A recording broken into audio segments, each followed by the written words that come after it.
الحمد لله رب العالمين، والصلاة والسلام على سيدنا محمد وعلى آله وأصحابه أجمعين.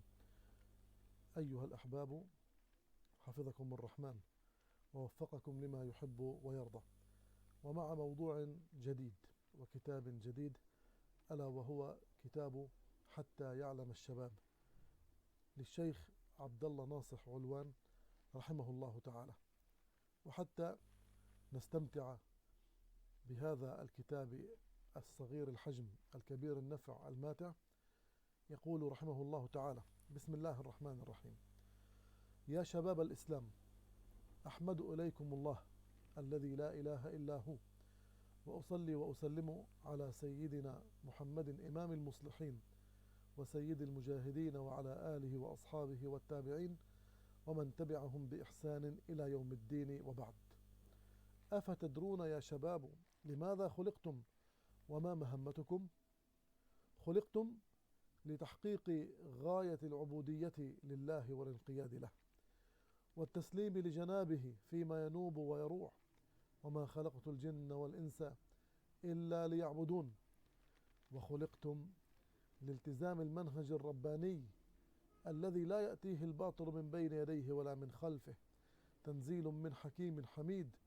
ومن يبتغي غير الإسلام دينا فلن يقبل منه وهو في الآخرة من الخاسرين. وخلقتم لتعطوا الولاء والطاعة لله ولرسوله صلى الله عليه وسلم وللمؤمنين. إنما وليكم الله ورسوله والذين آمنوا الذين يقيمون الصلاة ويؤتون الزكاة وهم راكعون. ومن يتولى الله ورسوله والذين آمنوا فإن حزب الله هم الغالبون. أما مهمتكم الكبرى التي كلفكم الله بها وخلقكم من أجلها، فهي إقامة حكم الله في الأرض، وإخراج العباد من عبادة العباد إلى عبادة الله، ومن ضيق الدنيا إلى سعتها، ومن جور الكفر إلى عدل الإسلام. ثم أتدرون يا شباب بماذا تتحقق هذه المهمة؟ تتحقق ب5 صفات أساسية تتحلون بها وتعقدون الهمة لترسيخها وتعميقها. الأولى بالإيمان الراسخ الذي لا يتزعزع ولا يلين: إنما المؤمنون الذين آمنوا بالله ورسوله. ثم إنما المؤمنون الذين آمنوا بالله ورسوله ثم لم يرتابوا وجاهدوا بأموالهم وأنفسهم في سبيل الله، أولئك هم الصادقون. الثاني بالإخلاص الصادق الذي لا يعرف المصانعة ولا المراءة، وما أمروا إلا ليعبدوا الله مخلصين له الدين حنفاء ويقيموا الصلاة ويؤتوا الزكاة وذلك دين القيمة. والثالث بالعزيمة المتينة التي لا تعرف الخوف ولا الوجل، الذين يبلغون رسالات الله ويخشونه ولا يخشون أحدا إلا الله. والرابع بالعمل الدائب الذي لا يعرف الخور ولا الكلل: وقل اعملوا فسيرى الله عملكم ورسوله والمؤمنون وستردون إلى عالم الغيب والشهادة فينبئكم بما كنتم تعملون. والخامس بالتضحية الغالية التي لا تعرف سوى النصر أو الشهادة: أم حسبتم أن تدخلوا الجنة ولما يأتكم مثل الذين خلوا من قبلكم مستهم البأساء والضراء وزلزلوا حتى يقول الرسول والذين آمنوا معه متى نصر الله ألا إن نصر الله قريب. وفي الحقيقة هذه الصفات ال5 هي من خصائص الرجال الذين صدقوا ما عاهدوا الله عليه، ومن مزايا الشباب الذين لا يخافون في الله لومة لائم، لأن أساس الإيمان القلب الذكي، وأساس الإخلاص الفؤاد النقي، وأساس العزيمة الشعور القوي، وأساس العمل الإرادة الفتية، وأساس التضحية العقيدة الراسخة. وهذه الصفات كلها لا تجتمع إلا في الشباب، ولا تختص إلا بالفتية المؤمنين. ومن كان الشباب ومن هنا كان الشباب المؤمن قديما وحديثا في كل مرحلة من مراحل التاريخ عماد نهضة الأمة الإسلامية وسر قوتها ومبعث عزتها وكرامتها وحامل لوائها ورايتها وقائد جحافلها إلى المجد والنصر. إنهم فتية آمنوا بربهم وزدناهم هدى. وعليكم أن تعرفوا يا شباب أن العصبة المؤمنة التي تركزت في دار الأرقم وعلى يديها تحقق نصر الإسلام كانوا شبابا. فرسول الله صلى الله عليه وسلم كان عمره 40 سنة عند البعثة، وأبو بكر رضي الله عنه كان أصغر منه ب3 سنين، وعمر رضي الله عنه كان عمره 27 سنة، وعثمان رضي الله عنه كان أصغر من رسول الله صلى الله عليه وسلم، وعلي رضي الله عنه كان أصغر من الجميع.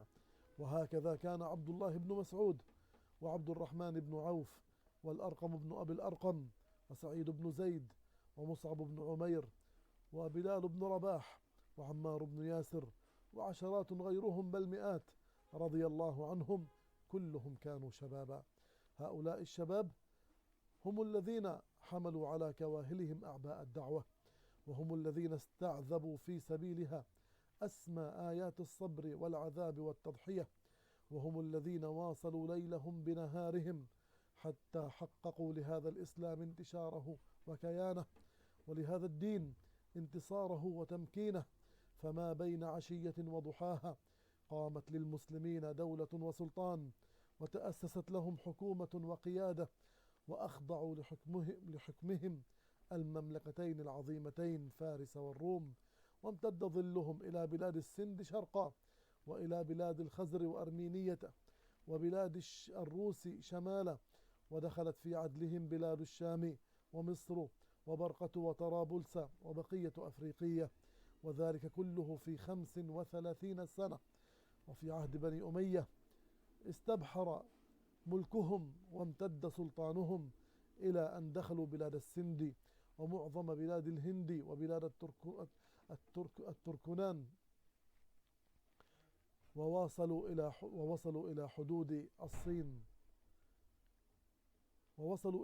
إلى حدود الصين شرقا، ودخلوا بلاد الأندلس بأوروبا غربا. وقد استطاع أحد الخلفاء هارون الرشيد أن يصور للعالم بسطة العالم الإسلامي، فلم يجد غير أن يخاطب السحابة التي تمر به ولا تمطره، فيقول لها أمطري حيث شئت فإن خراجك سيحمل إلينا. هذا عقبة بن نافع رضي الله عنه الذي وقف في آخر الغرب على شاطئ المحيط الأطلسي بحر الظلمات، وقال وقد خاض بجواده الماء: اللهم رب محمد لولا هذا البحر لفتحت الدنيا في سبيل إعلاء كلمتك، اللهم فاشهد. وهذا قتيبة الباهلي رضي الله عنه الذي توغل في آخر الشرق وأبى إلا أن يدخل بلاد الصين، فقال له أحد أصحابه محذرا مشفقا: لقد أوغلت في بلاد الترك يا قتيبة، والحوادث بين أجنحة الدهر تقبل وتدبر. فأجابه والإيمان قد بلغ منه كل مبلغ، بثقتي بنصر الله توغلت، وإذا انقضت المدة لم تنفع العدة. فلما رأى ذلك المحذر عزمه وتصميمه على المضي لإعلاء كلمة الله قال له: أسلك سبيلك حيث شئت يا قتيبة، فهذا عزم لا يفله إلا الله. ورحم الله شاعر الإسلام محمد إقبال إذ يقول: بمعابد الإفرنج كان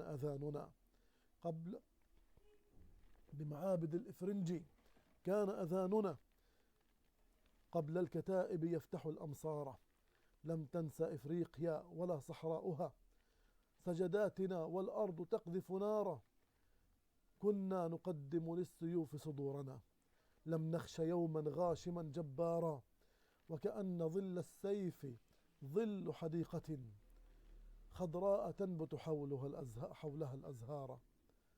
تعالوا معي يا شباب لنسأل ديار الشام وسواد العراق ورياض الأندلس ووادي مصر وفيافي الجزيرة وبطاحة إفريقية وربوع العجم وبلاد الهند وأرجاء الصين ومعالم الدنيا عن أخبار أولئك الجدود البواسل الأمجاد الذين تربوا على الإيمان والإسلام وتخرجوا في مساجد المدينة ومكة والأقصى وقرطبة والأزهر والأموي، فإن عندهم جميعا خبرا أكيدا من مفاخرهم وأمجادهم وعلومهم وحضارتهم وقيمهم ومبادئهم وبطولاتهم وتضحياتهم، فهم الذين هذبوا النفوس وهدوا القلوب ونشروا العلم وفرضوا المعرفة وكرموا الإنسان وطمسوا معالم الوثنية وأشعوا على العالمين نور الحق والهداية والعرفان،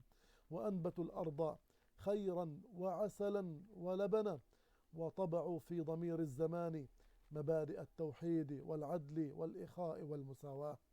هل عرفت الدنيا أنبل منهم وأكرم أو أرأف أو أرحم أو أجل أو أعظم أو أرقى أو أعلم؟